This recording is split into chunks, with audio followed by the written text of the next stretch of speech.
Ukraine has unleashed its own sneaky stealth drone on Russian forces, hitting high-value targets with small bombs that ignite huge explosions and cause massive damage. Here are the details. The Times of London reports that the Ukrainian army is using a nimble stealth drone that has dropped many bombs on Russian forces. Developed in Ukraine, the Punisher drone has a wingspan of 2.3 meters and is designed to attack enemy fuel storage, ammo trucks, and electronic warfare stations up to 50 kilometers behind enemy lines. The drone's designers say its most powerful feature is that it's very light and small, making it almost impossible to see with the naked eye or with radar, which is why they are very hard to hit. The drones use an electrical engine, which also makes them very quiet, so they are very effective at sneaking over enemy lines and hunting high-value targets. The drone is launched from a special catapult by a three-man team that can easily pack the system into a SUV and blend into the countryside. The operators control the drone remotely via a laptop. The drone uses a powerful camera to search for targets. Once the operator clicks on a target, the drone flies to it and releases the bomb automatically. The Ukrainian army says the drone can carry up to 3 bombs up to 50 kilometers behind enemy lines, flying at an altitude of up to 400 meters. They say the system has been very successful at causing damage to Russian supply lines and at keeping Russian soldiers nervously scanning the skies above them. Ukraine has been having success in using Turkish-made drones to infiltrate the airspace above invading Russian convoys and turning the convoys into exploding fireballs. Here are the details.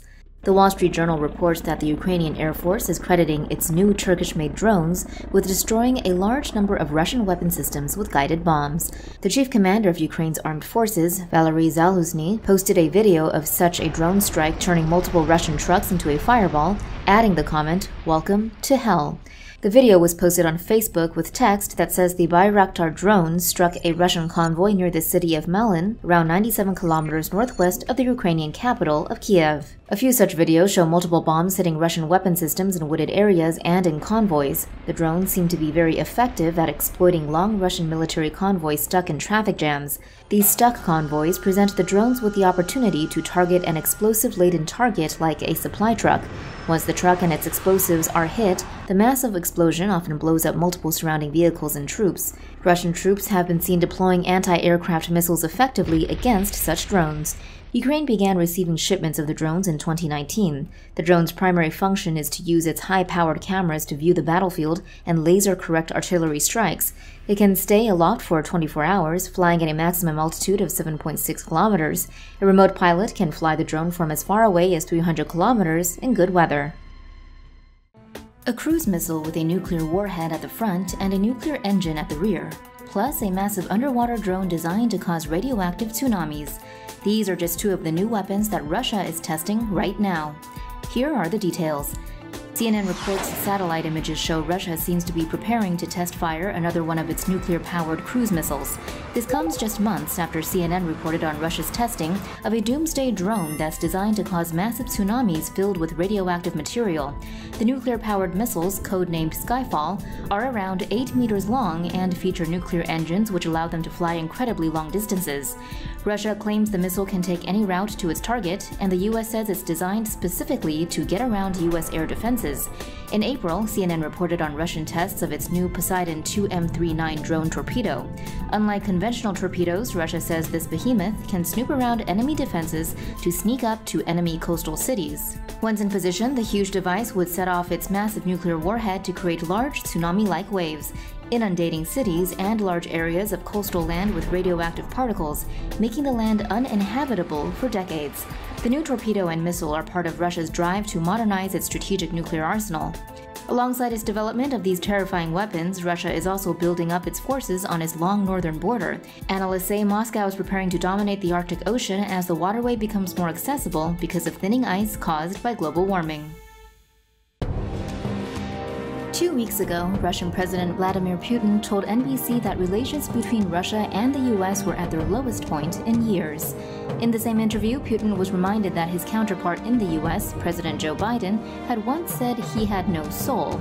That was the slightly tense context for a summit meeting last week, in which Biden said he challenged Putin on human rights issues and cyber attacks targeted at US infrastructure, according to CNN. Now it has emerged that tensions between the countries extend beyond macho posturing by the 2 leaders into ramped-up military exercises in the Central Pacific Basin. Here's what you need to know. Russia has conducted its largest military exercises since the Cold War off the coast of Hawaii. Reports differ over the exact location of Russian activity, but a Russian Ministry of Defense account cited by The Drive said the exercises involved up to 20 surface warships, submarines, and support vessels, plus around the same number of aircraft. The exercises involved detecting, countering, and delivering missile strikes against the aircraft carrier strike group of a mock enemy. Simulated cruise missile strikes were carried out by the Slava-class cruiser, as well as an Udaloy-class destroyer and 3 Staraguchi-class corvettes. Also involved in the exercises were a pair of Tu-142M long-range anti-submarine aircraft from the Pacific Fleet's Naval Aviation Branch, escorted by MiG-31BM Foxhound interceptors. 6 IL-38 anti-submarine aircraft were given the task of searching for and tracking submarines from the mock enemy group. The Drive, citing CBS News, reports that on June 14th, 3 U.S. F-22A Raptor stealth fighters were scrambled in response to aircraft associated with the Russian naval exercise. Separately, the Honolulu Star-Advertiser reported that on June 18th, a pair of F-22s was launched to investigate Russian air activity in the area. According to The Drive, one unverified satellite image from June 19th shows Russian Navy vessels 35 nautical miles south of Honolulu, Hawaii, being escorted by 3 U.S. Navy Arleigh Burke-class destroyers and a U.S. Coast Guard Sentinel-class cutter. However, the Honolulu Star-Advertiser quoted an anonymous U.S. official locating Russian vessels several hundred miles west of the Aloha State. Of course, Russia is not alone in conducting military exercises in the area. CBS reported on June 15th that a U.S. carrier strike group led by the USS Vinson was operating around 200 miles to the east of Hawaii, conducting a strike group certification exercise.